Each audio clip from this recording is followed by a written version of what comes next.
पूना में जो घटना हुई, जिसमें एक विधि संघर्षित लड़के ने एक कार चलाते हुए मोटरसाइकिल को एक प्रकार से उस पर बैठे हुए जो दो लोग हैं उनको एक्सीडेंट में वो दोनों मारे गए, उनके साथ एक्सीडेंट किया। और इसके बाद एक बहुत बड़ा पब्लिक आउटरीच भी पूना में हमको देखने को मिला, क्योंकि जिस समय इस लड़के को जुवेनाइल जस्टिस बोर्ड के सामने पेश किया गया तो बोर्ड ने उसमें बहुत ही लीनियंट व्यू लिया और दो लोगों के मरने के बावजूद भी एक प्रकार से केवल 15 दिन का सोशल सर्विस का काम उनको दिया। इससे आउटरीच और बढ़ा।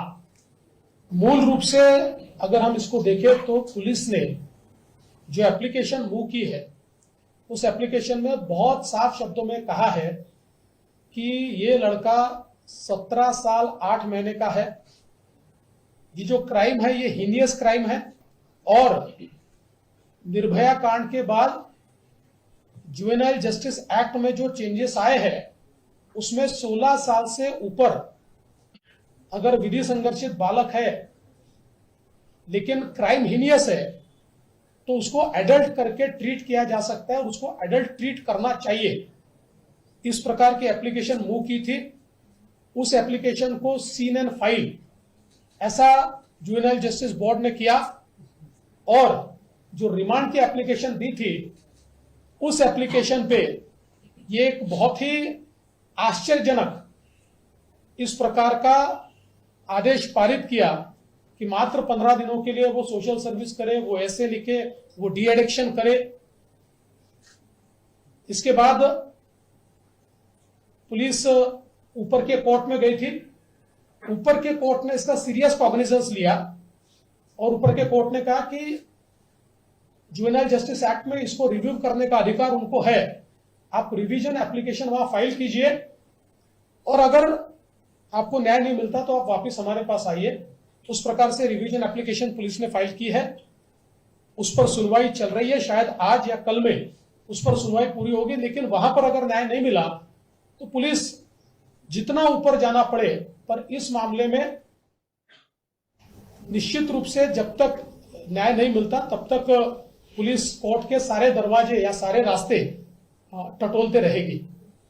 साथ में पुलिस ने इस मामले में जिन्होंने लिकर सर्व की है,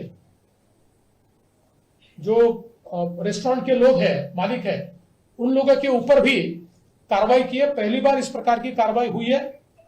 उनको 4 दिन का पीसीआर मिला है और ये जो बालक है इसके जो पिताजी है उनके ऊपर भी एफआईआर की गई है, क्योंकि अपना बेटा ड्राइविंग एज से कम होता है ये पता होते हुए भी उन्होंने उसको गाड़ी दी है, इसलिए उनके ऊपर भी कार्रवाई यहां पर की गई है।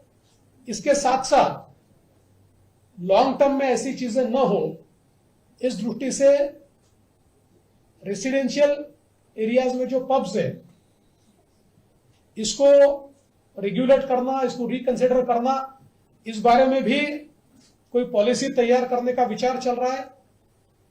साथ में यहां पर लाइसेंसेस जो इश्यू हुए उसके नियमों का पालन होता है या नहीं, पुलिस विभाग, एक्साइज विभाग और महानगर पालिका, इनको भी आदेश दिए जा रहे हैं कि वे लोग इसके बारे में पूरी तफ्तीश करें और जहां पर वायलेशन है वहां पर क्लोजर का ऑर्डर दे। साथ साथ ये जो सारे इलाके हैं इनमें बड़े पैमाने पर नाकाबंदी करते हुए और ड्रंकन ड्राइविंग की टेस्ट लेकर और उनको रोकने के लिए एक व्यवस्था बनाने का भी प्रयास ये पुलिस की ओर से किया जाएगा। साथ ही में यह जरूरी है कि जो लोग बार में जाते हैं या इस प्रकार के पब में जाते हैं उनके पास लीगल एज है या नहीं, इसका कोई ना कोई डॉक्यूमेंट ये चेक किया जाना चाहिए। ये होता नहीं है, इसको चेक करने के आदेश भी दिए जा रहे हैं और उनको ये कहा जाएगा कि बाहर सीसीटीवी लगाकर उसको चेक किया जाएगा, ताकि कभी भी पुलिस या कोई भी विभाग, एक्साइज विभाग, ये चेक कर पाएगा कि इस प्रकार से उन्होंने किया है या नहीं किया है। और साथ में ये भी प्रयास होगा कि इस प्रकार की घटनाएं न हो, इस दृष्टि से लॉन्ग टर्म हम लोग कोई व्यवस्थाएं वहां पर कायम करें। मुझे ऐसा लगता है कि ये घटना बहुत ही दर्दनाक है और इस घटना में पुलिस ने 304 अप्लाई किया है, 304A ने। ये हिनियस क्राइम के रूप में पुलिस इसको ट्रीट कर रही है और in the first application itself, यानी कोई आफ्टर थॉट है इस प्रकार से नहीं, in their first application police ने 304 ही इसमें लगाया हुआ है। जब जुवेनाइल जस्टिस बोर्ड के ऑर्डर को मैं देखता हूं तो मुझे आश्चर्य होता है कि इतने गंभीर मामले में इस प्रकार की ऑर्डर कैसे दी गई, इसलिए उसको हम लोग कंटेस्ट करेंगे। एफआईआर की कॉपी हमारे पास में 8:13 19 तारीख को एफआईआर फाइल हुई, लेकिन इसमें 304A है। पब्लिक में ऐसा माना जा रहा है कि अमितेश कुमार साहब और देवेंद्र फडणवीस साहब ने जब इंटरवीन किया तब येरवडा पुलिस स्टेशन ने 304 में इसको कन्वर्ट किया। नहीं, ये कोर्ट में जाने से पहले 304 किया गया था। देखिए, जब सीनियर्स गए, अब कोर्ट का मेरे पास रिमांड है ना, कोर्ट में जब उनको प्रोड्यूस किया गया तो कोर्ट में 304 किया गया है। इसलिए जब सीनियर्स गए और सीनियर्स ने वहां पर जाकर कोर्ट में जाने से पहले इंटरवेंशन किया, उसको 304 ही किया है। कोर्ट में 304A नहीं गया, कोर्ट में 304 ही गया। विपक्ष आरोप लगा रहा है, गाड़ी चल रही थी, विपक्ष ये आरोप लगा रहा है कि इस मामले को लेकर पुणे पुलिस ने लापरवाही बरती। जब प्रेशर बना तब जाके कार्रवाई किया और प्रेशर बना है कि बिल्डर नॉन पॉलिटिकल दबाव था, क्योंकि शुरू के देखिए, मैं पहले बहुत साफ शब्दों में कहता हूं, इसमें आप अगर टाइमिंग देखिए तो आपके ध्यान में आएगा सही वक्त पर एफआईआर दाखिल हुआ।